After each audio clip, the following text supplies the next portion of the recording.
মনসবি আহসানি হাফিজিয়া মাদ্রাসা ও শাহ বাকরিবিল্লাহ সিদ্দিকী এতিমখানাত আমরার ছয়তলার যে ছাদ আছে ছাদতনে আমরা কিলা পানি ব্যবহার করি, বৃষ্টির পানি সংরক্ষণ করি। আজকে ওটা আপনারা দেখাইমু।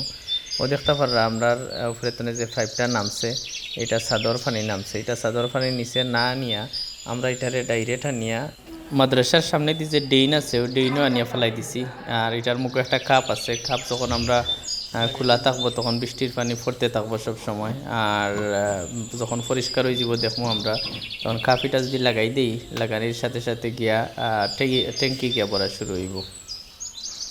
সবুজ কালার একটা পাইপ দেখরা ট্যাঙ্কি থেকে বার হয়ে আইছে। আওয়ার পরে আমরা এটা ট্যাঙ্কি থেকে দুইটা ট্যাপ দিছি ইউজ করার লাগি। মেঘর পানি এও সবুজ কালার পাইপ দিয়ে ইয়া ও দুইটা ট্যাপও আমরা যে কোনো সময় ট্যাঙ্কি থেকে ইউজ করতাম পারি।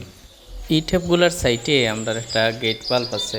এটা যদি আমরা কোনো সময় ওপেন করি, ওপেন করার লগে লগে আমরা রিজার্ভ ট্যাঙ্কিতে পানি যাওয়া শুরু হয়ে যায়।